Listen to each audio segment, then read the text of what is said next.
Baik, saya akan menjelaskan untuk pemateri kita kali ini tentang aplikasi Microsoft Word. Jadi, saya akan menjelaskan bagian-bagian mendasar saja.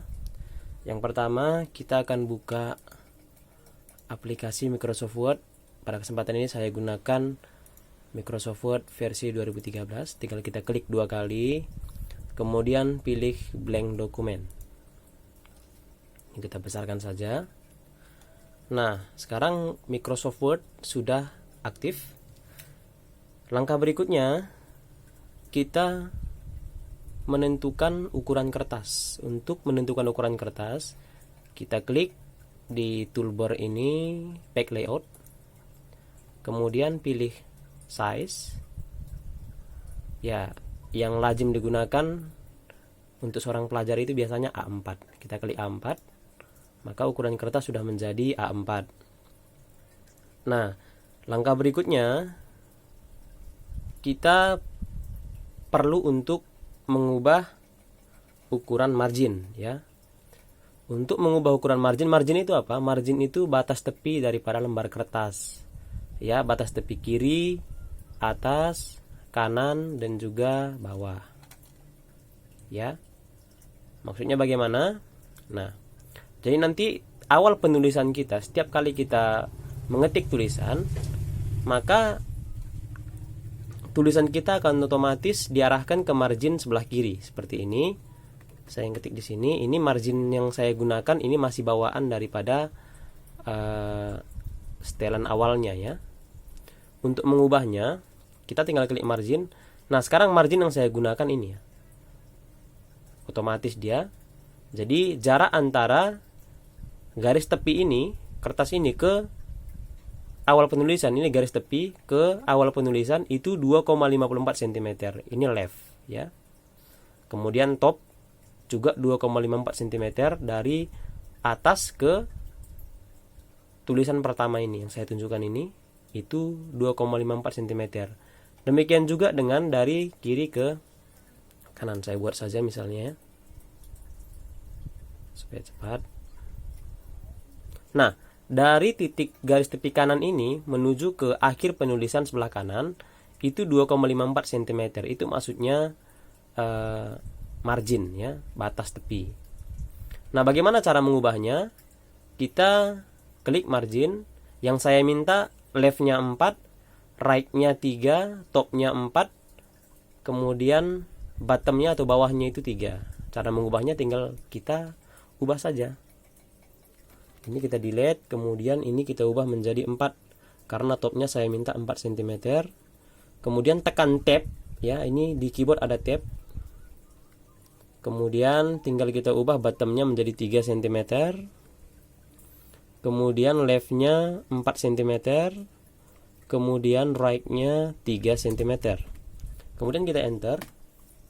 Maka ukuran margin akan berubah seperti ini, ya.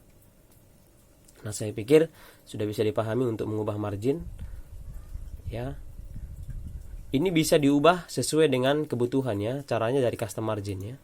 Sini bisa kita setting sesuai dengan kebutuhan. Tapi yang lazim digunakan kalau menulis karya ilmiah itu biasanya 4433. Tetapi ada juga yang menggunakan ukuran lain.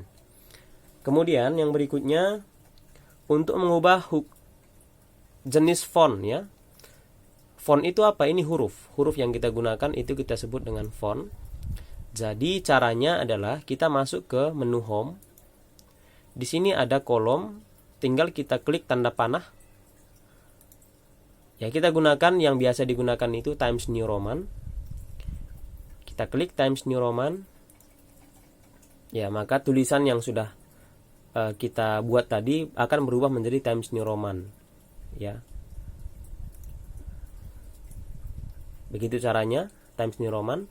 Kemudian kita mau mengubah tulisan ketikan ini tadi supaya tidak jelek, saya akan ambil dari file yang lainnya. Ini misalnya saya akan copy. Ya, ini sekarang Times New Roman, perhatikan di sini. Kemudian saya ingin mengubah ukuran tulisan ini. Tinggal saya klik tanda panah di sebelah kanan. Tinggal pilih mau berapa, mau 14, Tapi yang lazim digunakan untuk karya ilmiah itu 12 ya, ukuran font 12. Tinggal kita klik 12. Bisa juga kita custom dengan diketik sendiri dari keyboard, misalnya 34 dan seterusnya. Bisa. Ya. Kita buat aja 12, kemudian di enter. Nah, sekarang untuk font sudah, untuk ukuran fontnya juga sudah.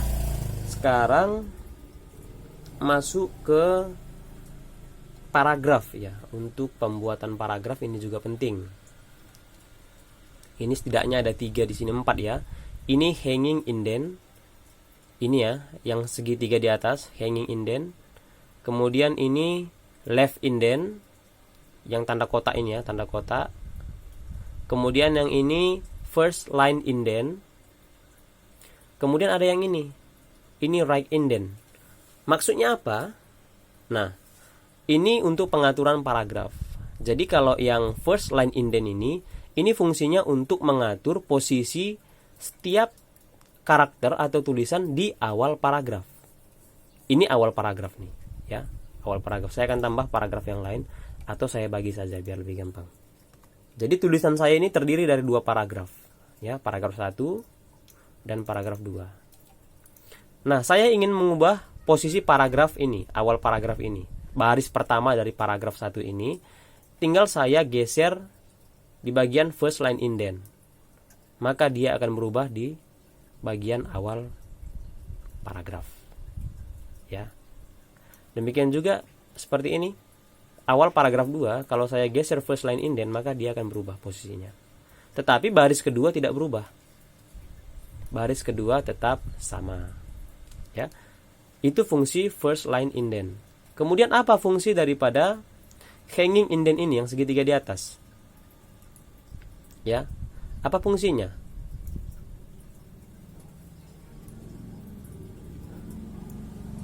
Saya akan tambah dulu ya, 1.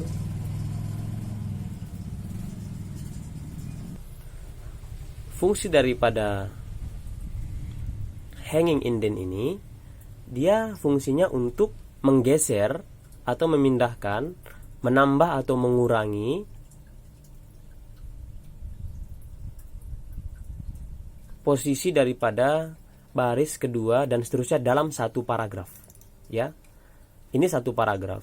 Kalau saya geser hanging indent ini, maka posisi baris kedua, 3, 4, 5 dan seterusnya dalam satu paragraf itu akan bergeser ya, tanpa mempengaruhi posisi baris pertama. Saya akan coba ya. Ini hanging indent. Iya, yang berubah itu adalah posisi baris kedua dan seterusnya dalam satu paragraf. Itu fungsi left hanging atau hanging indent. Kemudian fungsi daripada left indent ini untuk menggeser semua keseluruhan dalam satu paragraf. Saya klik yang segi 4 yang di bawah ini, maka semua akan bergerak ya, dalam satu paragraf ya, dalam satu paragraf. Kemudian yang terakhir right indent. Ini fungsinya apa? Untuk menggeser posisi sebelah kanan daripada tulisan kita ya, dalam satu paragraf ya. Itu fungsi daripada paragraf, baik left indent, right indent, hanging indent ya, dan seterusnya. Ada 4 di sana. Itu dasarnya dulu, nanti kita bisa juga menggunakan bagian-bagian sebelah kiri. Ini mungkin pelajaran berikutnya akan saya jelaskan ya. Kemudian kita masuk ke tabel ya. Dalam pembuatan dalam Microsoft Word, sebagaimana yang sudah saya buat di PowerPoint, nanti kalian bisa buka di Google Form ya, Google Form. Nanti kita tesnya dari sana. Udah saya buat PowerPoint di sana. Udah saya buat juga gambar-gambarnya, bagaimana cara membuat tabel dan yang lain-lainnya. Tapi pada kesempatan ini saya akan praktekkan melalui video. Nah, kalau misalnya kita dituntut untuk membuat tabel di dalam Microsoft Word, caranya gampang. Kita masuk ke menu Insert, kemudian kita klik Table. Nah, sekarang kita hanya disuruh untuk memilih berapa kolom dan berapa baris yang dibutuhkan dalam tabel. Misalnya kita butuh 5 kolom dan kemudian sebut saja 6 baris. Ya, 5 kolom 6 baris, tinggal kita klik. Maka di sini akan otomatis tertera 5 kolom, kolom 1, 2, 3, 4 dan 5. Kemudian ada 6 baris. 1 2 3 4 5 6. Nah, kemudian ini bisa kita custom. Caranya bagaimana? Misalnya ini kita mau buat nomor, ya. Nomor. Ini kebesaran. Tinggal kita custom, tinggal digeser aja. Misalnya ini nama. Ini juga mungkin barangkali sudah muat, ya. Kemudian ini kelas misalnya, ya, tinggal kita buat kelas. Dan seterusnya sesuai dengan kebutuhan, ya. Sesuai dengan kebutuhan. Kemudian itu untuk membuat tabel. Kemudian untuk memasukkan gambar.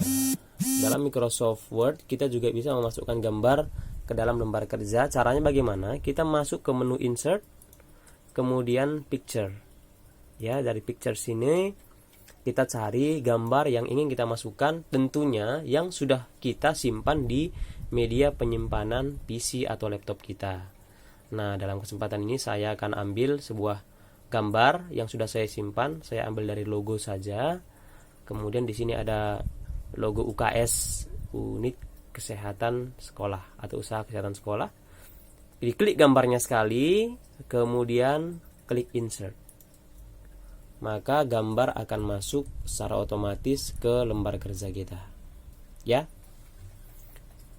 Bisa juga kita mengambil gambar dengan media online. Caranya Pictures Online, tapi harus terhubung dengan connect dengan internet. Sementara saya tidak connect dengan internet. Ya. Nanti tinggal kalian akan diarahkan ke browser, kemudian tinggal diklik aja, diketik saja di menu pencarian gambar apa yang ingin kalian ambil. Nanti akan diunduh secara otomatis dan masuk ke lembar kerja. Kemudian setelah kita menyelesaikan tugas pengetikan, maka langkah yang penting adalah kita harus menyimpan dokumen yang sudah kita ketik. Kalau kita tidak simpan, maka akan sia-sia apa yang sudah kita ketik tadi. Cara menyimpannya bagaimana? Cara menyimpannya, kita tinggal masuk ke menu file, ini sebelah kiri, klik menu file, kemudian pilih save. Setelah kita pilih save, kita akan diminta untuk memilih di folder atau dokumen mana kita ingin menyimpan dokumen yang barusan kita kerjakan. Nah, saya biasanya menyimpan dokumen saya di drive D. Saya akan browse atau drive E, ya, D atau E. Kemudian saya akan pilih local data E. Bertepatan saya nggak punya drive D-nya, dibuat di sini drive E. Saya klik sekali. Kemudian silakan cari tempat penyimpanannya. Kalau saya biasa saya simpan di data Andi All-in-One. Saya SMK penerbangan dan tinggal saya. Nah, sebelum itu kita ubah dulu namanya. Nama file kita apa? Misalnya nama filenya tugas pertama. Kemudian ini nggak usah diubah karena sudah otomatis Word dokumen, ya. Ini dokumen Microsoft Word. Tinggal kita klik save. Maka dokumen yang ini tadi secara otomatis tersimpan di drive D. Saya akan buka drive D. Ya. Ini drive D saya. Data Andi All-in-One. Ya. Kemudian ini tugas satu tadi. Ya. Sudah tersimpan secara otomatis. Nah, langkah terakhir, ini yang saya jelaskan hanya dasar-dasar saja. Nanti pelajaran berikutnya saya akan menjelaskan lebih mendetail lagi. Yang terakhir, kalau misalnya kita membuat karya tulis, apakah itu berupa makalah dan yang lain-lain, maka kita perlu untuk mencetak makalah itu, dokumen itu. Cara mencetaknya atau ngeprintnya bagaimana? Kita tinggal masuk ke menu file. Kemudian di sini ada tulisan print. Tinggal kita klik print. Nah, kemudian kita tinggal memilih jenis printernya. Ini tidak ada yang online. Biasa ada yang, kalau misalnya ada yang online, misalnya Epson L360 series, maka tinggal kita klik yang online. Ini offline ya, karena saya tidak punya printer. Tinggal kita print saja. Kalau misalnya ada yang butuh untuk mengubah, misalnya yang mau di print halaman sekian aja, misalnya halaman 5 saja, tinggal kita klik halaman 5 kemudian di print, dan seterusnya. Untuk hal ini bisa dipelajari sendiri saja karena ini tidak terlalu sulit ya. Selesai, tinggal kita print, maka dokumen akan tercetak secara otomatis ya. Saya pikir itu saja untuk pembelajaran kali ini. Kiranya kalian bisa mengikutinya dengan baik. Ya, selamat bekerja.